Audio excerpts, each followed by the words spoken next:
Hi friends, welcome back to Meghana's kitchen. ಇವತ್ತಿನ ವಿಡಿಯೋದಲ್ಲಿ ನಾನು 4 ರೀತಿಯ ರೈಸ್ ರೆಸಿಪಿನ ಯಾವ ರೀತಿ ಮಾಡೋದು ಅಂತ ನಿಮ್ಮ ಜೊತೆ ಶೇರ್ ಮಾಡ್ತಾ ಇದ್ದೀನಿ. ಸಿಂಪಲ್ಲಾಗಿ ಟೇಸ್ಟಿಯಾಗಿ ಮಾಡ್ಕೊಳ್ಬೋದು. ಲಂಚ್ ಬಾಕ್ಸು, ಬ್ರೇಕ್ಫಾಸ್ಟ್ಗೆ ಸೂಪರಾಗಿ ಇರುತ್ತೆ. ಫಸ್ಟಿಗೆ ನಾನಿಲ್ಲಿ ಪಾಲಕ್ ರೈಸ್ನ ಯಾವ ರೀತಿ ಮಾಡೋದು ಅಂತ ನಿಮ್ಮ ಜೊತೆ ಶೇರ್ ಮಾಡ್ತಾ ಇದ್ದೀನಿ. ಇವಾಗ ನಾನು ಪಾಲಕ್ನ ಚೆನ್ನಾಗಿ ವಾಶ್ ಮಾಡ್ಕೊಂಡು ತಗೊಂಡಿದ್ದೀನಿ. ನಾನಿಲ್ಲಿ 2 ಕಟ್ಟು ಪಾಲಕ್ನ ತಗೊಂಡಿದ್ದೀನಿ. ಈ ರೀತಿ ಚೆನ್ನಾಗಿ ವಾಶ್ ಮಾಡ್ಕೊಂಡು ಇಟ್ಕೊಳ್ಬೇಕಾಗತ್ತೆ. ಫಸ್ಟಿಗೆ ನಾವು ಪಾಲಕ್ನ ಬೇಯಿಸ್ಕೊಳ್ಬೇಕಾಗತ್ತೆ. ಒಂದು ಪಾತ್ರೆಗೆ ನೀರು ಹಾಕ್ಕೊಂಡ್ಬಿಟ್ಟು ನಾವೇನು ಪಾಲಕ್ನ ತೊಳೆದು ಇಟ್ಕೊಂಡಿರ್ತೀವೋ ಅದನ್ನು ಹಾಕ್ಕೊಂಡು ಫುಲ್ ಮುಳುಗೋ ತನಕ ನೀರು ಹಾಕ್ಕೊಂಡು ಚೆನ್ನಾಗಿ ಬಾಯ್ಲ್ ಆಗೋದಕ್ಕೆ ಬಿಡಬೇಕು. ಒಂದು 10 ಮಿನಿಟ್ಸ್ ಬಿಟ್ಟರೆ ಸಾಕು. ನೋಡ್ಬೋದು, ನಾನಿಲ್ಲಿ ಕ್ಲೋಸ್ ಮಾಡಿ ಬಿಡ್ತಾ ಇದ್ದೀನಿ.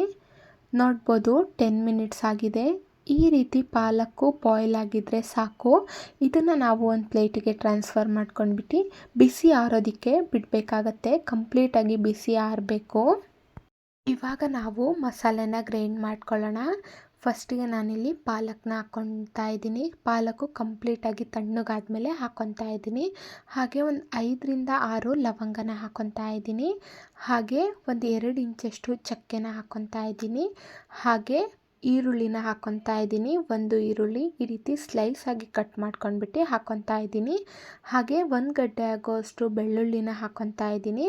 ಹಾಗೆ 2 ಇಂಚ್ ಆಗೋಷ್ಟು ಶುಂಠಿನ ಹಾಕ್ಕೊತಾ ಇದ್ದೀನಿ. ಹಾಗೆ 1 ಹಿಡಿ ಆಗೋಷ್ಟು ಕೊತ್ತಂಬರಿ ಸೊಪ್ಪನ್ನು ಹಾಕ್ಕೊತಾ ಇದ್ದೀನಿ. ಹಾಗೆ ಒಂದು ಸ್ವಲ್ಪ ಪುದೀನ ಸೊಪ್ಪನ್ನು ಕೂಡ ಹಾಕ್ಕೊಳ್ಬೋದು, ಇಲ್ಲ ಅಂತ ಅಂದರೆ ಬೇಡ. ಈ ರೀತಿ ಹಾಕ್ಕೊಂಡು ಸ್ವಲ್ಪನೇ ನೀರು ಹಾಕ್ಕೊಂಡು ನುಣ್ಣಗೆ ಪೇಸ್ಟ್ ಮಾಡ್ಕೊಂಡು ಬರಬೇಕಾಗತ್ತೆ. ನೋಡ್ಬೋದು, ಈ ರೀತಿ ನುಣ್ಣಗೆ ಪೇಸ್ಟ್ ಮಾಡ್ಕೊಂಡು ಬರಬೇಕಾಗತ್ತೆ. ಈ ರೀತಿ ಆದರೆ ಸಾಕು. ಇದನ್ನು ನಾವು ಒಂದು ಬೌಲಿಗೆ ಟ್ರಾನ್ಸ್ಫರ್ ಮಾಡ್ಕೊಂಡು ಇಟ್ಕೊಳ್ಳೋಣ. ಈ ರೀತಿ ಆದರೆ ಸಾಕು. ಇವಾಗ ನಾವು ಪಾಲಕ್ ಪಲಾವ್ನ ರೆಡಿ ಮಾಡ್ಕೊಳ್ಳೋಣ. ಫಸ್ಟಿಗೆ ನಾನಿಲ್ಲಿ ಕುಕ್ಕರ್ನ ತೊಗೊಂಡಿದ್ದೀನಿ. ಒಂದು 3ರಿಂದ 4 ಟೇಬಲ್ ಸ್ಪೂನಷ್ಟು ಎಣ್ಣೆನ ಹಾಕ್ಕೊತಾ ಇದ್ದೀನಿ. ಎಣ್ಣೆ ಸ್ವಲ್ಪ ಬಿಸಿ ಆದಮೇಲೆ 2 ಪಲಾವ್ ಎಲೆನ ಹಾಕ್ಕೊತಾ ಇದ್ದೀನಿ. ಹಾಗೆ 1 ಈರುಳ್ಳಿನ ಈ ರೀತಿ ಸ್ಲೈಸ್ ಆಗಿ ಕಟ್ ಮಾಡ್ಕೊಂಡು ಹಾಕ್ಕೊತಾ ಇದ್ದೀನಿ. ಹಾಗೆ 2ರಿಂದ 3 ಹಸಿಮೆಣ್ಸಿನ್ಕಾಯಿನ ಹಾಕ್ಕೊತಾ ಇದ್ದೀನಿ. ಖಾರ ಎಷ್ಟು ಬೇಕು ನೋಡ್ಕೊಂಡ್ಬಿಟ್ಟು ಹಾಕ್ಕೊಳ್ಳಿ. ಇದನ್ನೆಲ್ಲ ಹಾಕ್ಕೊಂಡು ಈರುಳ್ಳಿ ಸ್ವಲ್ಪ ಬ್ರೌನ್ ಆಗೋ ತನಕ ಚೆನ್ನಾಗಿ ಈ ರೀತಿ ಫ್ರೈ ಮಾಡ್ಕೊಳ್ಬೇಕಾಗತ್ತೆ. ಈ ರೀತಿ ಫ್ರೈ ಮಾಡ್ಕೊಂಡಾದ್ಮೇಲೆ ಅರ್ಧ ನಾನು ಟೊಮೊಟೊನ ಹಾಕ್ಕೊತಾ ಇದ್ದೀನಿ. ಟೊಮೊಟೊನು ಹಾಕ್ಕೊಂಡು ಚೆನ್ನಾಗಿ ಫ್ರೈ ಮಾಡ್ಕೊಳ್ಬೇಕಾಗತ್ತೆ. ಟೊಮೊಟೊ ಸ್ವಲ್ಪ ಸಾಫ್ಟ್ ಆಗೋ ತನಕ ಫ್ರೈ ಮಾಡ್ಕೊಳ್ಬೇಕಾಗತ್ತೆ. ನೋಡ್ಬೋದು, ಈ ರೀತಿ ಟೊಮೊಟೊ ಹಾಕ್ಕೊಂಡು ಚೆನ್ನಾಗಿ ಫ್ರೈ ಮಾಡ್ಕೊತಾ ಇದ್ದೀನಿ. ಈ ರೀತಿ ಟೊಮೊಟೊ ಸಾಫ್ಟ್ ಆದರೆ ಸಾಕು. ಇದಕ್ಕೆ ನಾನು ಚಿಕ್ಕದಾಗಿ ಪಾಲಕ್ನ ಕಟ್ ಮಾಡ್ಕೊಂಡು ಇಟ್ಕೊಂಡಿದ್ದೆ. 1 ಕಪ್ ಆಗೋಷ್ಟು ಇದನ್ನು ಹಾಕ್ಕೊತಾ ಇದ್ದೀನಿ. ನೋಡ್ಬೋದು, ಈ ರೀತಿ ಹಾಕೋದ್ರಿಂದ ಇನ್ನೂ ರುಚಿ ಹೆಚ್ಚಾಗುತ್ತೆ. ಪಾಲಕ್ ಸೊಪ್ಪನ್ನ ಈ ರೀತಿ ಕಟ್ ಮಾಡ್ಕೊಂಡು ಹಾಕ್ಕೊಂಡಿರ್ತೀವಲ್ಲ, ಚೆನ್ನಾಗಿ ಫ್ರೈ ಮಾಡ್ಕೊಳ್ಬೇಕಾಗತ್ತೆ. ಹಸಿ ವಾಸನೆ ಎಲ್ಲ ಹೋಗಬೇಕು. ಹಸಿ ವಾಸನೆ ಎಲ್ಲ ಹೋಗಾದ್ಮೇಲೆ ನಾವೇನು ಮಸಾಲೆನ ರೆಡಿ ಮಾಡಿ ಇಟ್ಕೊಂಡಿರ್ತೀವೋ ಆ ಪೇಸ್ಟನ್ನ ಹಾಕ್ಕೊತಾ ಇದ್ದೀನಿ. ನೋಡ್ಬೋದು, ಈ ರೀತಿ ಪೇಸ್ಟನ್ನು ಹಾಕ್ಕೊಂಡು ಚೆನ್ನಾಗಿ ಮಿಕ್ಸ್ ಮಾಡ್ಕೊಳ್ಬೇಕಾಗತ್ತೆ. ಮಸಾಲೆನೂ ಅಷ್ಟೇ ಹಸಿ ವಾಸನೆ ಹೋಗಬೇಕು. ಅಲ್ಲಿ ತನಕ ಚೆನ್ನಾಗಿ ಮಿಕ್ಸ್ ಮಾಡ್ಕೊಳ್ಬೇಕಾಗತ್ತೆ. ನೋಡ್ಬೋದು, ಈ ರೀತಿ ಚೆನ್ನಾಗಿ ಹಸಿ ವಾಸನೆ ಎಲ್ಲ ಹೋಗಬೇಕು. ಇದಕ್ಕೆ ನಾನಿವಾಗ ರುಚಿಗೆ ತಕ್ಕಷ್ಟು ಉಪ್ಪನ್ನು ಹಾಕ್ಕೊತಾ ಇದ್ದೀನಿ. ಹಾಗೆ 1 ಸ್ಪೂನಷ್ಟು ಅರಿಶಿನ ಪುಡಿನ ಹಾಕ್ಕೊತಾ ಇದ್ದೀನಿ. ಹಾಗೆ 1 ಸ್ಪೂನಷ್ಟು ಧನಿಯಾ ಪೌಡರ್ನ ಹಾಕ್ಕೊತಾ ಇದ್ದೀನಿ. ಧನಿಯಾ ಪೌಡರ್ ಹಾಕ್ಕೊಂಡಾದ್ಮೇಲೆ ಚೆನ್ನಾಗಿ ಈ ರೀತಿ ಮಿಕ್ಸ್ ಮಾಡ್ಕೊಳ್ಬೇಕಾಗತ್ತೆ. ಈ ರೀತಿ ಮಿಕ್ಸ್ ಮಾಡ್ಕೊಂಡಾದ್ಮೇಲೆ ಮಸಾಲೆನ ಕುದಿಯೋದಕ್ಕೆ ಬಿಡಬೇಕಾಗತ್ತೆ. ಒಂದು 5 ನಿಮಿಷ ಚೆನ್ನಾಗಿ ಕುದಿ ಬರಬೇಕು. ನೋಡ್ಬೋದು, ಈ ರೀತಿ ಕುದೀತಾ ಇದೆ ಅಂದಾಗ ನಾವು ಅಕ್ಕಿನ ಹಾಕ್ಕೊತಾ ಇದ್ದೀನಿ. ನಾನಿಲ್ಲಿ 2 ಗ್ಲಾಸಷ್ಟು ಅಕ್ಕಿನ ಹಾಕ್ಕೊತಾ ಇದ್ದೀನಿ. ಅಕ್ಕಿ ಹಾಕ್ಕೊಂಡ್ಬಿಟ್ಟು ಚೆನ್ನಾಗಿ ಮಿಕ್ಸ್ ಮಾಡ್ಕೊಳ್ಬೇಕಾಗತ್ತೆ. ಮಸಾಲೆ ಜೊತೆಗೆ ಫಸ್ಟಿಗೆ ಈ ರೀತಿ ಅಕ್ಕಿನ ಮಿಕ್ಸ್ ಮಾಡ್ಕೊಳೋದ್ರಿಂದ ಮಸಾಲೆ ಕರೆಕ್ಟಾಗಿ ಅಕ್ಕಿಗೆ ಹತ್ತುತ್ತೆ. ಹಾಗಾಗಿ ಈ ರೀತಿ ಮಿಕ್ಸ್ ಮಾಡ್ಕೊಂಡಾದ್ಮೇಲೆ ನಾವು ಇದಕ್ಕೆ 4 ಗ್ಲಾಸಷ್ಟು ನೀರನ್ನ ಹಾಕ್ಕೊತಾ ಇದ್ದೀನಿ. ನೋಡ್ಬೋದು, ಈ ರೀತಿ ಚೆನ್ನಾಗಿ ಮಿಕ್ಸ್ ಮಾಡ್ಕೊಂಡು ನಾನಿಲ್ಲಿ ನೀರನ್ನ ಹಾಕ್ಕೊತಾ ಇದ್ದೀನಿ. ಈ ರೀತಿ ಚೆನ್ನಾಗಿ ಮಿಕ್ಸ್ ಮಾಡ್ಕೊಂಡಾದ್ಮೇಲೆ ನಾವು 2 ವಿಷಿಲ್ ಆದರೆ ಸಾಕು. ನಾನಿಲ್ಲಿ ಕುಕ್ಕರ್ನ ಕ್ಲೋಸ್ ಮಾಡಿ 2 ವಿಷಿಲ್ ಆಗೋದಕ್ಕೆ ಬಿಡ್ತಾ ಇದ್ದೀನಿ. ನೋಡ್ಬೋದು, 2 ವಿಷಿಲ್ ಆಗಿದೆ. ಎಷ್ಟು ಸೂಪರಾಗಿ ಪಾಲಕ್ ರೈಸ್ ರೆಡಿಯಾಗಿದೆ ಅಂತ. ಚೆನ್ನಾಗಿ ಈ ರೀತಿ ಮಿಕ್ಸ್ ಮಾಡ್ಕೊಳ್ಬೇಕಾಗತ್ತೆ. ಮಸಾಲೆ ಒಂದೇ ಕಡೆ ಇರುತ್ತೆ, ಹಾಗಾಗಿ ಈ ರೀತಿ ಮಿಕ್ಸ್ ಮಾಡ್ಕೊಂಡು ಸರ್ವ್ ಮಾಡ್ಕೊಳ್ಬೋದು. ನೋಡ್ಬೋದು, ಈ ರೀತಿ ಆದರೆ ಪಾಲಕ್ ರೈಸ್ ರೆಡಿಯಾಗಿದೆ ಅಂತ. ಇದನ್ನು ನೀವು ಬ್ರೇಕ್ಫಾಸ್ಟ್ಗೆ ಸೂಪರಾಗಿ ಇರುತ್ತೆ. ಈ ವಿಧಾನದಲ್ಲಿ ನೀವು ಒಂದ್ಸತಿ ಟ್ರೈ ಮಾಡಿ. ಇವಾಗ ನಾನು ಸರ್ವ್ ಮಾಡ್ಕೊತಾ ಇದ್ದೀನಿ. ನೋಡ್ಬೋದು ಎಷ್ಟು ಸೂಪರಾಗಿ ಪಾಲಕ್ ರೈಸ್ ರೆಡಿಯಾಗಿದೆ ಅಂತ. ಮಕ್ಕಳು ಕೂಡ ತುಂಬ ಖುಷಿಪಟ್ಟು ತಿಂತಾರೆ. ಇದ್ರ ಜೊತೆಗೆ ನೀವು ಮೊಸರು ಬಜ್ಜಿ ಸೂಪರಾಗಿ ಇರುತ್ತೆ. ಎಷ್ಟು ಸಿಂಪಲ್ಲಾಗಿ ಟೇಸ್ಟಿಯಾಗಿ ಪಾಲಕ್ ರೈಸ್ನ ಮಾಡ್ಕೊಳ್ಬೋದು. ಇವಾಗ ನಾನು ಎರಡನೇ ರೆಸಿಪಿಗೆ ಹೋಗ್ತಾ ಇದ್ದೀನಿ. ವೆಜ್ ಬಿರಿಯಾನಿ.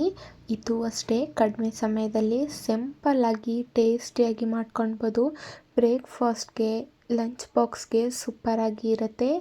ಈ ರೆಸಿಪಿನ ನೀವು ಒಂದ್ಸತಿ ಟ್ರೈ ಮಾಡಿ. ಯಾವ ರೀತಿ ವೆಜ್ ಬಿರಿಯಾನಿ ಮಾಡೋದು ಅಂತ ನೋಡೋಣ ಬನ್ನಿ. ವೆಜ್ ಬಿರಿಯಾನಿ ಮಾಡೋದಕ್ಕೆ ನಾವು ಫಸ್ಟಿಗೆ ಮ್ಯಾರಿನೇಟ್ನ ಮಾಡ್ಕೊಳ್ಬೇಕಾಗತ್ತೆ ವೆಜಿಟೇಬಲ್ಸ್ನ. ನಾನಿಲ್ಲಿ 1 ಕಪ್ ಆಗೋಷ್ಟು ಕ್ಯಾರೆಟ್ನ ಈ ರೀತಿ ಚಿಕ್ಕ ಚಿಕ್ಕದಾಗಿ ಕಟ್ ಮಾಡ್ಕೊಂಡು ಹಾಕ್ಕೊತಾ ಇದ್ದೀನಿ. ಹಾಗೆ 1 ಕಪ್ ಆಗೋಷ್ಟು ಬೀನ್ಸನ್ನು ಅಷ್ಟೇ ಈ ರೀತಿ ಕಟ್ ಮಾಡ್ಕೊಂಡು ಹಾಕ್ಕೊಳ್ಬೇಕಾಗತ್ತೆ. ಹಾಗೆ 1 ಕಪ್ ಆಗೋಷ್ಟು ಆಲೂಗಡ್ಡೆನೂ ಹಾಕ್ಕೊತಾ ಇದ್ದೀನಿ ಈ ರೀತಿ ಚಿಕ್ಕ ಚಿಕ್ಕದಾಗಿ ಕಟ್ ಮಾಡ್ಕೊಂಡು. ಹಾಗೆ 1 ಕಪ್ ಆಗೋಷ್ಟು ಮೊಸರನ್ನ ಹಾಕ್ಕೊತಾ ಇದ್ದೀನಿ. 1 ಅಥವಾ 1.5 ಕಪ್ ಆಗೋಷ್ಟು ಮೊಸರನ್ನ ಹಾಕ್ಕೊತಾ ಇದ್ದೀನಿ. ಮೊಸರನ್ನ ಹಾಕ್ಕೊಂಡು ನಾನಿಲ್ಲಿ 1 ಸ್ಪೂನಷ್ಟು ಚಿಲ್ಲಿ ಪೌಡರ್ನ ಹಾಕ್ಕೊತಾ ಇದ್ದೀನಿ. ಹಾಗೆ 1 ಸ್ಪೂನಷ್ಟು ಧನಿಯಾ ಪೌಡರ್ನ ಹಾಕ್ಕೊತಾ ಇದ್ದೀನಿ. ಹಾಗೆ 1 ಸ್ಪೂನಷ್ಟು ಗರಂ ಮಸಾಲಾನ ಹಾಕ್ಕೊತಾ ಇದ್ದೀನಿ.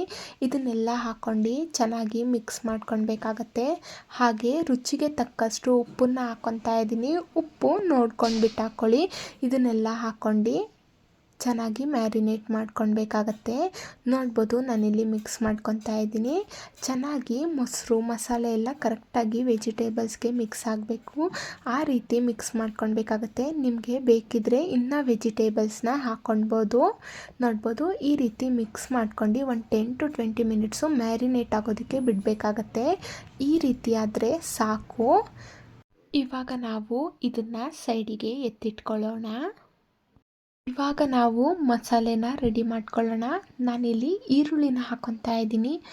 ಈರುಳ್ಳಿ ನಾನು 2 ಈರುಳ್ಳಿನ ತಗೊಂಡಿದ್ದೀನಿ. ಈ ರೀತಿ ಸ್ಲೈಸಾಗಿ ಕಟ್ ಮಾಡ್ಕೊಂಡು ಹಾಕ್ಕೊತಾ ಇದ್ದೀನಿ.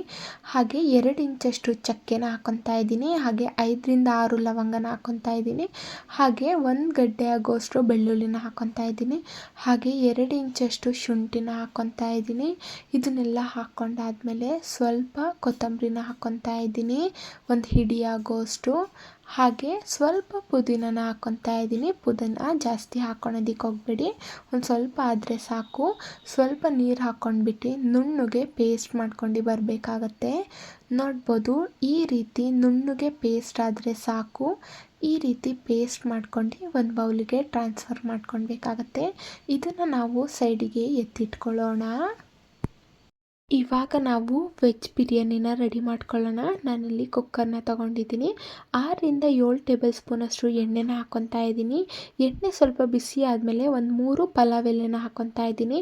ಹಾಗೆ 2 ನಕ್ಷತ್ರ ಹೂವನ್ನ ಹಾಕ್ಕೊತಾ ಇದ್ದೀನಿ.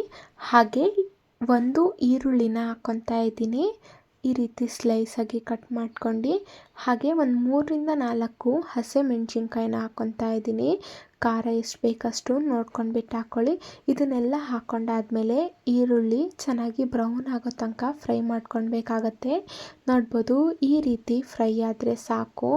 ಇವಾಗ ನಾವೇನು ವೆಜಿಟೇಬಲ್ಸ್ನ ಮ್ಯಾರಿನೇಟ್ ಮಾಡಿ ಇಟ್ಟಿದ್ವೋ ಅದನ್ನು ಹಾಕ್ಕೊತಾ ಇದ್ದೀನಿ. ನೋಡ್ಬೋದು ಈ ರೀತಿ ವೆಜಿಟೇಬಲ್ಸ್ನೆಲ್ಲ ಹಾಕ್ಕೊಂಡು ಚೆನ್ನಾಗಿ ಮಿಕ್ಸ್ ಮಾಡ್ಕೊಳ್ಬೇಕಾಗತ್ತೆ. ಹಾಗೆ ನಾನಿಲ್ಲಿ 1 ಕಪ್ ಆಗೋಷ್ಟು ಬಟಾಣಿನ ಹಾಕ್ಕೊತಾ ಇದ್ದೀನಿ. ಬಟಾಣಿ ಎಲ್ಲ ಹಾಕ್ಕೊಂಡು ಚೆನ್ನಾಗಿ ಮಿಕ್ಸ್ ಮಾಡ್ಕೊಳ್ಬೇಕಾಗತ್ತೆ.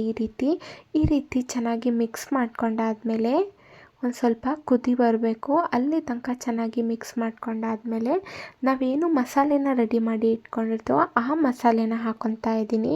ಮಸಾಲೆ ಹಾಕ್ಕೊಂಡು ಚೆನ್ನಾಗಿ ಮಿಕ್ಸ್ ಮಾಡ್ಕೊಳ್ಬೇಕಾಗತ್ತೆ. ಮಸಾಲೆ ಕರೆಕ್ಟಾಗಿ ವೆಜಿಟೇಬಲ್ಸ್ ಜೊತೆ ಮಿಕ್ಸ್ ಆದಮೇಲೆ ಮಸಾಲೆ ಹಸಿ ವಾಸನೆ ಹೋಗೋ ತನಕ ಚೆನ್ನಾಗಿ ಕುದಿಸ್ಕೊಳ್ಬೇಕಾಗತ್ತೆ. ನೋಡ್ಬೋದು ಈ ರೀತಿ ಚೆನ್ನಾಗಿ ಮಿಕ್ಸ್ ಮಾಡ್ಕೊಂಡು ಕುದಿಯೋದಕ್ಕೆ ಬಿಡಬೇಕಾಗತ್ತೆ. ಈ ರೀತಿ ಚೆನ್ನಾಗಿ ಕುದೀತಾ ಇದೆ ಅಂದಾಗ ಇದಕ್ಕೆ ನಾವು 1 ಸ್ಪೂನಷ್ಟು ಅರಿಶಿನ ಪುಡಿನ ಹಾಕ್ಕೊತಾ ಇದ್ದೀನಿ. ಹಾಗೆ ರುಚಿಗೆ ತಕ್ಕಷ್ಟು ಉಪ್ಪನ್ನು ಹಾಕ್ಕೊಂಡು ಚೆನ್ನಾಗಿ ಮಿಕ್ಸ್ ಮಾಡ್ಕೊಳ್ಬೇಕಾಗತ್ತೆ. ಉಪ್ಪನ್ನು ನೋಡ್ಕೊಂಡ್ಬಿಟ್ಟು ಹಾಕ್ಕೊಳ್ಳಿ. ನಾವು ಮ್ಯಾರಿನೇಟ್ ಮಾಡಬೇಕಾದ್ರೂ ಉಪ್ಪು ಹಾಕ್ಕೊಂಡಿದ್ವಿ, ಹಾಗಾಗಿ ಈ ರೀತಿ ಉಪ್ಪನ್ನೆಲ್ಲ ಹಾಕ್ಕೊಂಡು ಚೆನ್ನಾಗಿ ಮಿಕ್ಸ್ ಮಾಡ್ಕೊಂಡು ಚೆನ್ನಾಗಿ ಕುದಿಯೋದಕ್ಕೆ ಬಿಡಬೇಕಾಗತ್ತೆ. ಚೆನ್ನಾಗಿ ಕುದಿ ಬಂದಮೇಲೆ ನಾವು ಅಕ್ಕಿನ ಹಾಕ್ಕೊಳ್ಬೇಕಾಗತ್ತೆ.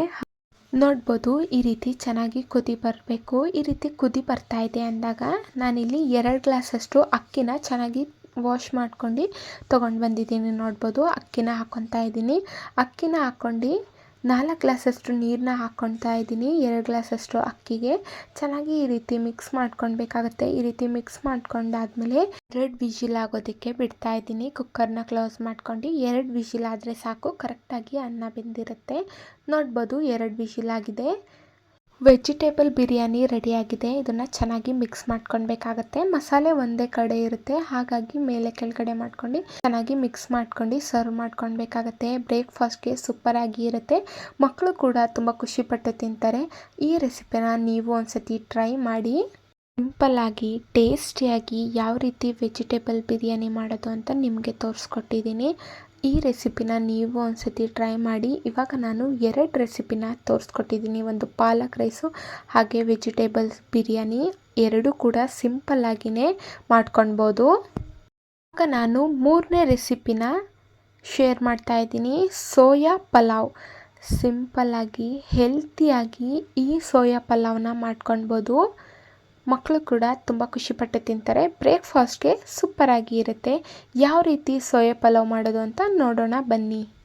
ಸೋಯಾ ಪಲಾವ್ ಮಾಡೋದಕ್ಕೆ ಸೋಯಾನ ನಾನಿಲ್ಲಿ ನೆನೆಸ್ಕೊತಾ ಇದ್ದೀನಿ. ಒಂದು 5 ನಿಮಿಷ ಸೋಯಾನ ನೆನೆಸ್ಕೊಂಡ್ರೆ ಸಾಕು. ಕರೆಕ್ಟಾಗಿ ಸೋಯಾ ನೆಂದಿರುತ್ತೆ. ಸೋಯಾ ನೆನೆಸ್ಕೊಂಡಾದ್ಮೇಲೆ ನೀರನ್ನೆಲ್ಲ ಚೆನ್ನಾಗಿ ಹಿಂಡಿ ಇಟ್ಕೊಳ್ಬೇಕಾಗತ್ತೆ. ಈ ರೀತಿ ಸೋಯಾನ ನೆನೆಸ್ಕೊಳ್ಬೇಕಾಗತ್ತೆ. ಇದನ್ನು ನಾವು ಸೈಡಿಗೆ ಎತ್ತಿಟ್ಕೊಳ್ಳೋಣ. ಇವಾಗ ನಾವು ಮಸಾಲೆನ ರೆಡಿ ಮಾಡ್ಕೊಳ್ಳೋಣ. ಫಸ್ಟಿಗೆ ನಾನಿಲ್ಲಿ ಬೆಳ್ಳುಳ್ಳಿನ ಹಾಕ್ಕೊತಾ ಇದ್ದೀನಿ. 1 ಗಡ್ಡೆ ಆಗೋಷ್ಟು, ಹಾಗೆ ಒಂದು 2ರಿಂದ 3 ಇಂಚ್ ಆಗೋಷ್ಟು ಶುಂಠಿನ ಹಾಕ್ಕೊತಾ ಇದ್ದೀನಿ. ಹಾಗೆ 2 ಇಂಚ್ ಆಗೋಷ್ಟು ಚಕ್ಕೆನ ಹಾಕ್ಕೊತಾ ಇದ್ದೀನಿ. ಹಾಗೆ ಒಂದು 5ರಿಂದ 6 ಲವಂಗನ ಹಾಕ್ಕೊತಾ ಇದ್ದೀನಿ. ಹಾಗೆ ಈರುಳ್ಳಿನ ಹಾಕ್ಕೊತಾ ಇದ್ದೀನಿ. 2 ಮೀಡಿಯಮ್ ಸೈಜ್ ಈರುಳ್ಳಿನ ಈ ರೀತಿ ಸ್ಲೈಸಾಗಿ ಕಟ್ ಮಾಡ್ಕೊಂಡು ಹಾಕ್ಕೊತಾ ಇದ್ದೀನಿ. ಹಾಗೆ ಸ್ವಲ್ಪ 1 ಹಿಡಿ ಆಗೋಷ್ಟು ಕೊತ್ತಂಬರಿ ಸೊಪ್ಪನ್ನು ಹಾಕ್ಕೊತಾ ಇದ್ದೀನಿ. ಹಾಗೆ ಸ್ವಲ್ಪ ಪುದೀನ ಸೊಪ್ಪನ್ನು ಹಾಕ್ಕೊತಾ ಇದ್ದೀನಿ. ಪುದೀನ ಸೊಪ್ಪು ಬೇಕು ಅಂದರೆ ಹಾಕ್ಕೋಬೋದು, ಇಲ್ಲ ಅಂತ ಅಂದರೆ ಇಲ್ಲ. ಇದನ್ನೆಲ್ಲ ಹಾಕ್ಕೊಂಡು ಸ್ವಲ್ಪ ನೀರು ಹಾಕ್ಕೊಂಡು ಚೆನ್ನಾಗಿ ನುಣ್ಣಗೆ ಪೇಸ್ಟ್ ಮಾಡ್ಕೊಂಡು ಬರಬೇಕಾಗತ್ತೆ. ನೋಡ್ಬೋದು ಈ ರೀತಿ ನುಣ್ಣಗೆ ಪೇಸ್ಟ್ ಆದರೆ ಸಾಕು. ಇದನ್ನು ನಾವು ಸೈಡಿಗೆ ಎತ್ತಿಟ್ಕೊಳ್ಳೋಣ. ಆವಾಗಲೇ ನಾವು ಸೋಯಾನ ನೆನೆಯೋದಕ್ಕೆ ಬಿಟ್ಟಿದ್ವಲ್ಲ, ನೋಡ್ಬೋದು ಈ ರೀತಿ ಸೋಯಾ ನೆಂದಿದ್ರೆ ಸಾಕು. ಚೆನ್ನಾಗಿ ನೀರನ್ನೆಲ್ಲ ಹಿಂಡಿ ಇಟ್ಕೊಳ್ಬೇಕಾಗತ್ತೆ. ಇವಾಗ ನಾವು ಸೋಯಾ ಪಲಾವ್ನ ರೆಡಿ ಮಾಡ್ಕೊಳ್ಳೋಣ. ನಾನಿಲ್ಲಿ ಕುಕ್ಕರ್ನ ತಗೊಂಡಿದ್ದೀನಿ. ಕುಕ್ಕರ್ಗೆ ಒಂದು 5ರಿಂದ 6 ಟೇಬಲ್ ಸ್ಪೂನಷ್ಟು ಎಣ್ಣೆನ ಹಾಕ್ಕೊತಾ ಇದ್ದೀನಿ. ಎಣ್ಣೆ ಸ್ವಲ್ಪ ಬಿಸಿ ಆದಮೇಲೆ 2 ಪಲಾವ್ ಎಲೆ ಹಾಗೆ 1 ಈರುಳ್ಳಿನ ಈ ರೀತಿ ಸ್ಲೈಸಾಗಿ ಕಟ್ ಮಾಡ್ಕೊಂಡು ಹಾಕ್ಕೊತಾ ಇದ್ದೀನಿ. ಹಾಗೆ ಒಂದು 3ರಿಂದ 4 ಹಸಿಮೆಣ್ಸಿನ್ಕಾಯಿನ ಹಾಕ್ಕೊತಾ ಇದ್ದೀನಿ. ಖಾರ ಎಷ್ಟು ಬೇಕೋ ಅಷ್ಟು ನೋಡ್ಕೊಂಡ್ಬಿಟ್ಟು ಹಸಿಮೆಣ್ಸಿನ್ಕಾಯಿ ಹಾಕ್ಕೊಳ್ಳಿ. ಇದನ್ನೆಲ್ಲ ಹಾಕ್ಕೊಂಡಾದ್ಮೇಲೆ ಈರುಳ್ಳಿ ಚೆನ್ನಾಗಿ ಫ್ರೈ ಮಾಡ್ಕೊಳ್ಬೇಕಾಗತ್ತೆ. ಈರುಳ್ಳಿ ಸ್ವಲ್ಪ ಬ್ರೌನ್ ಆಗಬೇಕು. ಹಾಗೆ ಸ್ವಲ್ಪ ಚೆನ್ನಾಗಿ ಈ ರೀತಿ ಕುದಿಸ್ಕೊಳ್ಬೇಕಾಗತ್ತೆ ಈರುಳ್ಳಿ ಹಾಕ್ಕೊಂಡ್ಬಿಟ್ಟು. ಇದಕ್ಕೆ ನಾನಿವಾಗ 1 ಕಪ್ ಆಗೋಷ್ಟು ಟೊಮೊಟೊನ ಹಾಕ್ಕೊತಾ ಇದ್ದೀನಿ. ಅಂದರೆ 1 ಟೊಮೊಟೊನ ಚಿಕ್ಕದಾಗಿ ಕಟ್ ಮಾಡ್ಕೊಂಡು ಹಾಕ್ಕೊತಾ ಇದ್ದೀನಿ. ಟೊಮೊಟೊ ಹಾಕ್ಕೊಂಡು ಈ ರೀತಿ ಚೆನ್ನಾಗಿ ಫ್ರೈ ಮಾಡ್ಕೊಳ್ಬೇಕಾಗತ್ತೆ. ಟೊಮೊಟೊ ಸ್ವಲ್ಪ ಸಾಫ್ಟ್ ಆಗೋ ತನಕ ಫ್ರೈ ಮಾಡ್ಕೊಂಡ್ರೆ ಸಾಕು. ನೋಡ್ಬೋದು ಈ ರೀತಿ ಟೊಮೊಟೊ ಸಾಫ್ಟ್ ಆದರೆ ಸಾಕು. ಇವಾಗ ನಾನು ಮಸಾಲೆನ ಹಾಕ್ಕೊತಾ ಇದ್ದೀನಿ. ನಾವೇನು ರುಬ್ಬಿ ಇಟ್ಕೊಂಡಿರ್ತೀವೋ ಮಸಾಲೆನ ಹಾಕ್ಕೊಂಡು ಚೆನ್ನಾಗಿ ಹಸಿ ವಾಸನೆ ಎಲ್ಲ ಹೋಗೋ ತನಕ ಚೆನ್ನಾಗಿ ಫ್ರೈ ಮಾಡ್ಕೊಳ್ಬೇಕಾಗತ್ತೆ. ಮಸಾಲೆ ಸ್ವಲ್ಪ ಕುದಿ ಬರಬೇಕು, ಅಲ್ಲಿ ತನಕ ಚೆನ್ನಾಗಿ ಫ್ರೈ ಮಾಡ್ಕೊಂಡು ಇಟ್ಕೊಳ್ಬೇಕಾಗತ್ತೆ. ನೋಡ್ಬೋದು ಈ ರೀತಿ ಮಸಾಲೆ ಸ್ವಲ್ಪ ಕುದಿ ಬರಬೇಕು. ಇದಕ್ಕೆ ಇವಾಗ ನಾನು ಸೋಯಾನ ಹಾಕ್ಕೊತಾ ಇದ್ದೀನಿ. ಸೋಯಾ ಚೆನ್ನಾಗಿ ಹಿಂಡಿ ಈ ರೀತಿ ಇಟ್ಕೊಳ್ಬೇಕಾಗತ್ತೆ. ಸೋಯಾದಲ್ಲಿ ನೀರಿನ ಅಂಶ ಇರಬಾರ್ದು ಅಷ್ಟು. ಸೋಯಾನ ಹಾಕ್ಕೊಂಡಾದ್ಮೇಲೆ ರುಚಿಗೆ ತಕ್ಕಷ್ಟು ಉಪ್ಪನ್ನು ಹಾಕ್ಕೊತಾ ಇದ್ದೀನಿ. ಉಪ್ಪನ್ನು ನೋಡ್ಕೊಂಡ್ಬಿಟ್ಟು ಹಾಕ್ಕೊಳ್ಳಿ. ಇದನ್ನೆಲ್ಲ ಹಾಕ್ಕೊಂಡು ಚೆನ್ನಾಗಿ ಮಿಕ್ಸ್ ಮಾಡ್ಕೊಳ್ಬೇಕಾಗತ್ತೆ. ಮಸಾಲೆ ಕರೆಕ್ಟಾಗಿ ಸೋಯಾ ಜೊತೆಗೆ ಮಿಕ್ಸ್ ಆಗಬೇಕು. ಆ ರೀತಿ ಮಿಕ್ಸ್ ಮಾಡ್ಕೊಂಡು ಇಟ್ಕೊಳ್ಬೇಕಾಗತ್ತೆ. ನೋಡ್ಬೋದು ಈ ರೀತಿ ಚೆನ್ನಾಗಿ ಮಿಕ್ಸ್ ಮಾಡ್ಕೊಂಡು ಇಟ್ಕೊಂಡಿದ್ದೀನಿ. ಇದಕ್ಕೆ ನಾನಿವಾಗ 1 ಸ್ಪೂನಷ್ಟು ಅರಿಶಿನ ಪುಡಿನ ಹಾಕ್ಕೊಂಡು ಚೆನ್ನಾಗಿ ಮಿಕ್ಸ್ ಮಾಡ್ಕೊತಾ ಇದ್ದೀನಿ. ಈ ರೀತಿ ಸ್ವಲ್ಪ ಕುದಿ ಬರ್ತಾ ಇದೆ ಅಂದಾಗ ನಾವು ಇದಕ್ಕೆ ಅಕ್ಕಿನ ಹಾಕ್ಕೊತಾ ಇದ್ದೀನಿ. ನಾನಿಲ್ಲಿ 2 ಗ್ಲಾಸಷ್ಟು ಅಕ್ಕಿಗೆ 4 ಗ್ಲಾಸಷ್ಟು ನೀರನ್ನ ಹಾಕ್ಕೊತಾ ಇದ್ದೀನಿ. ಅಕ್ಕಿ ಚೆನ್ನಾಗಿ ವಾಶ್ ಮಾಡಿ ಹಾಕ್ಕೊತಾ ಇದ್ದೀನಿ. ಈ ರೀತಿ ಅಕ್ಕಿ ಹಾಕ್ಕೊಂಡು ಚೆನ್ನಾಗಿ ಈ ರೀತಿ ಮಿಕ್ಸ್ ಮಾಡ್ಕೊಳ್ಬೇಕಾಗತ್ತೆ ಫಸ್ಟಿಗೆ. ಆಮೇಲೆ ನಾವು ಇದಕ್ಕೆ ನೀರನ್ನ ಹಾಕ್ಕೊಳ್ಬೇಕಾಗತ್ತೆ. ಫಸ್ಟ್ ಅಕ್ಕಿ ಜೊತೆಗೆ ಮಸಾಲೆ ಕರೆಕ್ಟಾಗಿ ಮಿಕ್ಸ್ ಆದರೆ ಟೇಸ್ಟ್ ಕೂಡ ಸೂಪರಾಗಿರುತ್ತೆ. ಹಾಗಾಗಿ ಇವಾಗ ನಾನು ನೀರನ್ನು ಹಾಕ್ಕೊತಾ ಇದ್ದೀನಿ. ನೀರನ್ನು ಹಾಕ್ಕೊಂಡು ಚೆನ್ನಾಗಿ ಮಿಕ್ಸ್ ಮಾಡ್ಕೊಳ್ಬೇಕಾಗತ್ತೆ. ಚೆನ್ನಾಗಿ ಮಿಕ್ಸ್ ಮಾಡ್ಕೊಂಡಾದ್ಮೇಲೆ 2 ವಿಶಿಲ್ ಆಗೋದಕ್ಕೆ ಬಿಡಬೇಕಾಗತ್ತೆ. ನೋಡ್ಬೋದು ಸೋಯಾ ಪಲಾವ್ ಎಷ್ಟು ಸೂಪರಾಗಿ ರೆಡಿಯಾಗಿದೆ ಅಂತ. ಈ ರೀತಿ ಚೆನ್ನಾಗಿ ಮಿಕ್ಸ್ ಮಾಡ್ಕೊಳ್ಬೇಕಾಗತ್ತೆ. ಈ ರೀತಿ ಮಿಕ್ಸ್ ಮಾಡ್ಕೊಂಡು ಸರ್ವ್ ಮಾಡ್ಕೊಳ್ಬೋದು. ಬ್ರೇಕ್ಫಾಸ್ಟ್ಗೆ ಸೂಪರಾಗಿ ಇರುತ್ತೆ. ಈ ರೆಸಿಪಿನ ನೀವು ಒಂದ್ಸತಿ ಟ್ರೈ ಮಾಡಿ. ನೋಡ್ಬೋದು ನಾನಿಲ್ಲಿ ಸರ್ವ್ ಮಾಡ್ಕೊತಾ ಇದ್ದೀನಿ. ಇದನ್ನು ನೀವು ಮೊಸರು ಬಜ್ಜಿ ಜೊತೆಗೆ ಸೂಪರಾಗಿ ಇರುತ್ತೆ. ಒಂದ್ಸತಿ ಟ್ರೈ ಮಾಡಿ. ಇವಾಗ ನಾನು ಲಾಸ್ಟ್ ರೆಸಿಪಿನ ಶೇರ್ ಮಾಡ್ತಾ ಇದ್ದೀನಿ. ಆಲೂ ರೈಸ್ ಸಿಂಪಲ್ಲಾಗಿ ಮಾಡ್ಕೊಳ್ಬೋದು. ಇದಕ್ಕೆ ಯಾವುದೇ ರೀತಿ ಮಸಾಲೆ ರುಬ್ಬಬೇಕು ಅಂತಲೂ ಏನಿಲ್ಲ. ಕ್ವಿಕ್ಕಾಗಿ ಟೇಸ್ಟಿಯಾಗಿ ಮಾಡ್ಕೊಳ್ಬೋದು. ಬ್ರೇಕ್ಫಾಸ್ಟ್ಗೆ ಸೂಪರಾಗಿ ಇರುತ್ತೆ. ಹಾಗೆ ಲಂಚ್ ಬಾಕ್ಸ್ಗೂ ಅಷ್ಟೇ ಮಕ್ಕಳು ಕೂಡ ತುಂಬ ಖುಷಿಪಟ್ಟು ತಿಂತಾರೆ. ಯಾವ ರೀತಿ ಆಲೂ ರೈಸ್ ಮಾಡೋದು ಅಂತ ನೋಡೋಣ ಬನ್ನಿ. ಫಸ್ಟಿಗೆ ನಾವಿಲ್ಲಿ ಆಲೂ ರೈಸ್ ಮಾಡೋದಕ್ಕೆ ಆಲೂಗಡ್ಡೆನ ತೊಗೊಳ್ಬೇಕಾಗತ್ತೆ. 2 ಆಲೂಗಡ್ಡೆನ ತೊಗೊಂಡಿದ್ದೀನಿ. ಚೆನ್ನಾಗಿ ವಾಶ್ ಮಾಡ್ಕೊಂಡು ತೊಗೊಂಡು ಬರಬೇಕು. ಇದನ್ನು ಈ ರೀತಿ ಮೇಲ್ಗಡೆ ಚೆನ್ನಾಗಿ ಸಿಪ್ಪೆನ ತಕ್ಕೊಳ್ಬೇಕಾಗತ್ತೆ. ಈ ರೀತಿ ಸಿಪ್ಪೆನ ತಕ್ಕೊಂಡ್ಬಿಟ್ಟು 2 ಆಲೂಗಡ್ಡೆನೂ ಇಟ್ಕೊಳ್ಬೇಕಾಗತ್ತೆ. ನೋಡ್ಬೋದು ನಾನಿಲ್ಲಿ ಸಿಪ್ಪೆ ತಕ್ಕೊಂಡು ಬಂದಿದ್ದೀನಿ. ಈ ರೀತಿ ಆದರೆ ಸಾಕು. ಇದನ್ನು ನಾವಿವಾಗ ಚಿಕ್ಕದಾಗಿ ಆಲೂಗಡ್ಡೆನ ಹೆಚ್ಕೊಳ್ಬೇಕಾಗತ್ತೆ. ಮೀಡಿಯಮ್ ಸೈಜಲ್ಲಿ ಈ ರೀತಿ ಚಿಕ್ಕದಾಗಿ ಹೆಚ್ಕೊಂಡ್ರೆ ಸೂಪರಾಗಿರುತ್ತೆ. ಹಾಗಾಗಿ ಈ ರೀತಿ ಚಿಕ್ಕದಾಗಿ ಆಲೂಗಡ್ಡೆನ ಹೆಚ್ಚಿ ಇಟ್ಕೊಳ್ಬೇಕಾಗತ್ತೆ. ನೋಡ್ಬೋದು ಇಷ್ಟು ಚಿಕ್ಕದಾಗಿ ಹೆಚ್ಕೊಂಡ್ರೆ ಸಾಕು. ಈ ರೀತಿ ಚಿಕ್ಕದಾಗಿ ಕಟ್ ಮಾಡ್ಕೊಳೋದ್ರಿಂದ ಆಲೂಗಡ್ಡೆ ಬಾಯಿಗೆ ಸಿಗುತ್ತಲ್ಲ, ಆವಾಗ ಟೇಸ್ಟ್ ಕೂಡ ಸೂಪರಾಗಿರುತ್ತೆ. ಹಾಗಾಗಿ ಈ ರೀತಿ ಎಲ್ಲದನ್ನು ಇಷ್ಟೇ ಚಿಕ್ಕದಾಗಿ ಹೆಚ್ಕೊಂಡ್ಬಿಟ್ಟು ಇಟ್ಕೊಳ್ಬೇಕಾಗತ್ತೆ. ನೋಡ್ಬೋದು ನಾನು ಆಲೂಗಡ್ಡೆನ ಹೆಚ್ಕೊಂಡು ಬಂದಿದ್ದೀನಿ. ಈ ರೀತಿ ಚಿಕ್ಕದಾಗಿ ಹೆಚ್ಕೊಂಡು ಬರಬೇಕಾಗತ್ತೆ. ಈ ರೀತಿ ಆದರೆ ಸಾಕು. ಇದನ್ನು ನಾವು ಸೈಡ್ಗೆ ಎತ್ತಿಟ್ಕೊಳ್ಳೋಣ. ಇವಾಗ ನಾವು ಆಲೂಗಡ್ಡೆನ ಫ್ರೈ ಮಾಡ್ಕೊಳ್ಳೋಣ. ಅದಕ್ಕೆ ನಾನಿಲ್ಲಿ ಪ್ಯಾನ್ನ ತೊಗೊಂಡಿದ್ದೀನಿ. 2 ಟೇಬಲ್ ಸ್ಪೂನಷ್ಟು ಎಣ್ಣೆನ ಹಾಕ್ಕೊತಾ ಇದ್ದೀನಿ. ಹಾಗೆ 1 ಸ್ಪೂನಷ್ಟು ಅರಿಶಿನ ಪುಡಿ ಹಾಗೆ 1 ಸ್ಪೂನಷ್ಟು ಖಾರದ ಪುಡಿನ ಹಾಕ್ಕೊಂಡು ಈ ರೀತಿ ಚೆನ್ನಾಗಿ ಮಿಕ್ಸ್ ಮಾಡ್ಕೊಳ್ಬೇಕಾಗತ್ತೆ ಎಣ್ಣೆ ಜೊತೆಗೆ. ಆಮೇಲೆ ನಾವೇನು ಆಲೂಗಡ್ಡೆನ ಚಿಕ್ಕದಾಗಿ ಕಟ್ ಮಾಡ್ಕೊಂಡು ಇಟ್ಕೊಂಡಿದ್ದು ಅದನ್ನು ಹಾಕ್ಕೊತಾ ಇದ್ದೀನಿ. ನೋಡ್ಬೋದು ಚೆನ್ನಾಗಿ ಮಿಕ್ಸ್ ಮಾಡ್ಕೊಳ್ಬೇಕಾಗತ್ತೆ. ಖಾರದ ಪುಡಿ ಅರಿಶಿನದ ಪುಡಿ ಕರೆಕ್ಟಾಗಿ ಮಿಕ್ಸ್ ಆಗಬೇಕಾಗತ್ತೆ. ಇದಕ್ಕೆ ನಾವು ರುಚಿಗೆ ತಕ್ಕಷ್ಟು ಉಪ್ಪನ್ನು ಹಾಕ್ಕೊತಾ ಇದ್ದೀನಿ. ಹಾಗೆ ಸ್ವಲ್ಪ ಉಪ್ಪನ್ನು ಹಾಕ್ಕೊಂಡು ಚೆನ್ನಾಗಿ ಮಿಕ್ಸ್ ಮಾಡ್ಕೊಳ್ಬೇಕಾಗತ್ತೆ. ಈ ರೀತಿ ಉಪ್ಪು ಹಾಕ್ಕೊಂಡು ಚೆನ್ನಾಗಿ ಫ್ರೈ ಮಾಡ್ಕೊಳ್ಳೋದ್ರಿಂದ ಟೇಸ್ಟ್ ಕೂಡ ಸೂಪರಾಗಿ ಇರುತ್ತೆ. ಹಾಗಾಗಿ ಈ ರೀತಿ ಚೆನ್ನಾಗಿ ಫ್ರೈ ಮಾಡ್ಕೊಳ್ಬೇಕು. 50% ಆಲೂಗಡ್ಡೆ ಈ ರೀತಿ ಫ್ರೈ ಮಾಡ್ಕೊಂಡೇ ಬೇಯಿಸ್ಕೊಳ್ಬೇಕಾಗತ್ತೆ. ನೋಡ್ಬೋದು ಈ ರೀತಿ ಆದರೆ ಸಾಕು. ಇದಕ್ಕೆ ನಾನು ಮೇಲ್ಗಡೆ ಕೊತ್ತಂಬರಿ ಸೊಪ್ಪನ್ನು ಹಾಕ್ಕೊಂಡ್ಬಿಟ್ಟು ಒಂದು ಬೌಲಿಗೆ ಟ್ರಾನ್ಸ್ಫರ್ ಮಾಡ್ಕೊಂಡು ಇಟ್ಕೊತಾ ಇದ್ದೀನಿ. ಇವಾಗ ನಾವು ಆಲೂ ರೈಸ್ನ ರೆಡಿ ಮಾಡ್ಕೊಳ್ಳೋಣ. ಒಂದು ಬಾಣಲಿಗೆ 2-3 ಟೇಬಲ್ ಸ್ಪೂನಷ್ಟು ಎಣ್ಣೆನ ಹಾಕ್ಕೊತಾ ಇದ್ದೀನಿ. ಎಣ್ಣೆ ಸ್ವಲ್ಪ ಬಿಸಿ ಆದಮೇಲೆ 1 ಸ್ಪೂನಷ್ಟು ಸಾಸಿವೆನ ಹಾಕ್ಕೊತಾ ಇದ್ದೀನಿ. ಹಾಗೆ 1 ಸ್ಪೂನಷ್ಟು ಜೀರಿಗೆನ ಹಾಕ್ಕೊತಾ ಇದ್ದೀನಿ. ಹಾಗೆ 1 ಸ್ಪೂನಷ್ಟು ಉದ್ದಿನ ಬೇಳೆನ ಹಾಕ್ಕೊತಾ ಇದ್ದೀನಿ. ಹಾಗೆ ಬೆಳ್ಳುಳ್ಳಿನ ಹಾಕ್ಕೊತಾ ಇದ್ದೀನಿ. ಬೆಳ್ಳುಳ್ಳಿ ಜಜ್ಜಿಬಿಟ್ಟು ಹಾಕ್ಕೊತಾ ಇದ್ದೀನಿ. ಈ ರೀತಿ ಬೆಳ್ಳುಳ್ಳಿ ಹಾಕ್ಕೊಂಡು ಸ್ವಲ್ಪ ಚೆನ್ನಾಗಿ ಫ್ರೈ ಮಾಡ್ಕೊಳ್ಬೇಕಾಗತ್ತೆ. ಇದಕ್ಕೆ ನಾವು 2 ಒಣಮೆಣಸಿನ್ಕಾಯಿನ ಹಾಕ್ಕೊತಾ ಇದ್ದೀನಿ. ಹಾಗೆ 1 ಚಿಕ್ಕದಾಗಿ ಕಟ್ ಮಾಡ್ಕೊಂಡಿರೋ ಈರುಳ್ಳಿನ ಹಾಕ್ಕೊತಾ ಇದ್ದೀನಿ. ಹಾಗೆ 2 ಹಸಿಮೆಣಸಿನ್ಕಾಯಿನ ಹಾಕ್ಕೊತಾ ಇದ್ದೀನಿ. ಖಾರ ಎಷ್ಟು ಬೇಕೋ ಅಷ್ಟು ನೋಡ್ಕೊಂಡ್ಬಿಟ್ಟು ಹಾಕ್ಕೊಳ್ಳಿ. ಹಾಗೆ ಅರ್ಧ ಟೊಮೊಟೊನ ಹಾಕ್ಕೊತಾ ಇದ್ದೀನಿ. ಹಾಗೆ ಸ್ವಲ್ಪ ಕರಿಬೇವನ್ನ ಹಾಕ್ಕೊತಾ ಇದ್ದೀನಿ. ಇದನ್ನೆಲ್ಲ ಹಾಕ್ಕೊಂಡು ಚೆನ್ನಾಗಿ ಮಿಕ್ಸ್ ಮಾಡ್ಕೊಳ್ಬೇಕಾಗತ್ತೆ. ಈರುಳ್ಳಿ ಸ್ವಲ್ಪ ಬ್ರೌನ್ ಆಗಬೇಕು, ಅಲ್ಲಿ ತನಕ ಚೆನ್ನಾಗಿ ಮಿಕ್ಸ್ ಮಾಡ್ಕೊಳ್ಬೇಕು. ಹಾಗೆ ಟೊಮೊಟೊ ಕೂಡ ಸಾಫ್ಟ್ ಆಗಬೇಕು. ಈ ರೀತಿ ಮಿಕ್ಸ್ ಮಾಡ್ಕೊಂಡು ಇಟ್ಕೊಳ್ಬೇಕಾಗತ್ತೆ. ಇದಕ್ಕೆ ನಾವಿವಾಗ 1 ಸ್ಪೂನಷ್ಟು ಅರಿಶಿನ ಪುಡಿನ ಹಾಕ್ಕೊತಾ ಇದ್ದೀನಿ. ಹಾಗೆ 1 ಸ್ಪೂನಷ್ಟು ಧನಿಯಾ ಪೌಡರ್ನ ಹಾಕ್ಕೊತಾ ಇದ್ದೀನಿ. ಹಾಗೆ 1 ಸ್ಪೂನಷ್ಟು ಖಾರದ ಪುಡಿನ ಹಾಕ್ಕೊತಾ ಇದ್ದೀನಿ. ಖಾರ ನೋಡ್ಕೊಂಡ್ಬಿಟ್ಟು ಹಾಕ್ಕೊಳ್ಳಿ. ಇದನ್ನೆಲ್ಲ ಹಾಕ್ಕೊಂಡು ಈ ರೀತಿ ಚೆನ್ನಾಗಿ ಮಿಕ್ಸ್ ಮಾಡ್ಕೊಂಡು ಸ್ವಲ್ಪ ಹೊತ್ತು ಕುದಿಯೋದಕ್ಕೆ ಬಿಡಬೇಕಾಗತ್ತೆ. ನೋಡ್ಬೋದು ಈ ರೀತಿ ಚೆನ್ನಾಗಿ ಕುದಿಬೇಕಾಗುತ್ತೆ. ಇದಕ್ಕೆ ನಾವಿವಾಗ ರುಚಿಗೆ ತಕ್ಕಷ್ಟು ಉಪ್ಪನ್ನು ಹಾಕ್ಕೊತಾ ಇದ್ದೀನಿ. ಉಪ್ಪು ನೋಡ್ಕೊಂಡ್ಬಿಟ್ಟು ಹಾಕ್ಕೊಳ್ಳಿ. ನಾವು ಆಲೂಗಡ್ಡೆ ಫ್ರೈ ಮಾಡ್ಕೊಳ್ಬೇಕಾದ್ರೂ ಉಪ್ಪು ಹಾಕ್ಕೊಂಡಿದ್ವಿ. ಹಾಗಾಗಿ ಈ ರೀತಿ ಉಪ್ಪನ್ನು ಹಾಕ್ಕೊಂಡು ಈ ರೀತಿ ಚೆನ್ನಾಗಿ ಮಿಕ್ಸ್ ಮಾಡ್ಕೊಂಡು ಈ ರೀತಿ ಕುದಿಯೋದಕ್ಕೆ ಬಿಡಬೇಕಾಗತ್ತೆ. ಇದಕ್ಕೆ ನಾವಿವಾಗ ಆಲೂಗಡ್ಡೆನ ಫ್ರೈ ಮಾಡಿ ಇಟ್ಕೊಂಡಿರ್ತೀವಲ್ಲ ಅದನ್ನು ಹಾಕ್ಕೊತಾ ಇದ್ದೀನಿ. ನೋಡ್ಬೋದು ಈ ರೀತಿ ಆಲೂಗಡ್ಡೆನ ಹಾಕ್ಕೊಂಡು ಚೆನ್ನಾಗಿ ಮಿಕ್ಸ್ ಮಾಡ್ಕೊಳ್ಬೇಕಾಗತ್ತೆ. ಮಸಾಲೆ ಎಲ್ಲ ಆಲೂಗಡ್ಡೆಗೆ ಕರೆಕ್ಟಾಗಿ ಮಿಕ್ಸ್ ಆಗಬೇಕು. ಈ ರೀತಿ ಮಿಕ್ಸ್ ಮಾಡ್ಕೊಂಡು ಸ್ವಲ್ಪ ಹೊತ್ತು ಕುದಿಯೋದಕ್ಕೆ ಬಿಡಬೇಕಾಗತ್ತೆ. ಆಲೂಗಡ್ಡೆ ಇನ್ನೂ ಒಂದು 50% ಅಷ್ಟು ಬೇಯಿಸ್ಕೊಳ್ಬೇಕಾಗತ್ತೆ. ಇವಾಗ ನಾವಿದಕ್ಕೆ ರೈಸ್ನ ಹಾಕ್ಕೊತಾ ಇದ್ದೀನಿ. ರೈಸ್ ಹಾಕ್ಕೊಂಡು ಚೆನ್ನಾಗಿ ಮಿಕ್ಸ್ ಮಾಡ್ಕೊಳ್ಬೇಕಾಗತ್ತೆ. ನೋಡ್ಬೋದು ಈ ರೀತಿ ಚೆನ್ನಾಗಿ ಮಿಕ್ಸ್ ಮಾಡಿಕೊಂಡ್ರೆ ಆಲೂ ರೈಸ್ ರೆಡಿಯಾಗಿದೆ. ಎಷ್ಟು ಸಿಂಪಲ್ಲಾಗಿ ಕ್ವಿಕ್ಕಾಗಿ ಮಾಡ್ಕೊಳ್ಬೋದು. ನೋಡ್ಬೋದು ನಾನಿಲ್ಲಿ ಸರ್ವ್ ಮಾಡ್ಕೊತಾ ಇದ್ದೀನಿ. ಎಷ್ಟು ಸೂಪರಾಗಿ ಆಲೂ ರೈಸ್ ರೆಡಿಯಾಗಿದೆ ಅಂತ. ಈ ರೆಸಿಪಿನ ನೀವು ಒಂದ್ಸತಿ ಟ್ರೈ ಮಾಡಿ. ಸಿಂಪಲ್ಲಾಗಿ ಟೇಸ್ಟಿಯಾಗಿ 4 ರೆಸಿಪಿನ ನಾನು ನಿಮ್ಮ ಜೊತೆ ಶೇರ್ ಮಾಡಿದ್ದೀನಿ. ಕಡಿಮೆ ಸಮಯದಲ್ಲಿ ಮಾಡ್ಕೊಳ್ಬೋದು. ಈ 4 ರೆಸಿಪಿಯಲ್ಲಿ ಯಾವ ರೆಸಿಪಿ ನಿಮಗೆ ಇಷ್ಟ ಆಯಿತು ಅಂತ ಕಮೆಂಟ್ ಬಾಕ್ಸಲ್ಲಿ ತಿಳಿಸಿ. ಹಾಗೆ ಯಾವ ರೆಸಿಪಿ ಟ್ರೈ ಮಾಡಿದ್ರು ಅಂತಲೂ ಕಮೆಂಟ್ ಬಾಕ್ಸಲ್ಲಿ ತಿಳಿಸಿ. ಈ 4 ರೆಸಿಪಿ ಇಷ್ಟ ಆಗಿದ್ದರೆ ಲೈಕ್ ಮಾಡಿ, ಹಾಗೆ ಶೇರ್ ಮಾಡಿ, ಹಾಗೆ ಸಬ್ಸ್ಕ್ರೈಬ್ ಮಾಡ್ಕೊಳ್ಳಿ. ಇದೇ ರೀತಿ ಈಸಿ ರೆಸಿಪಿಗಾಗಿ ನಮ್ಮ ಚಾನಲ್ನ ನೋಡ್ತಾ ಇರಿ. Thank you for watching.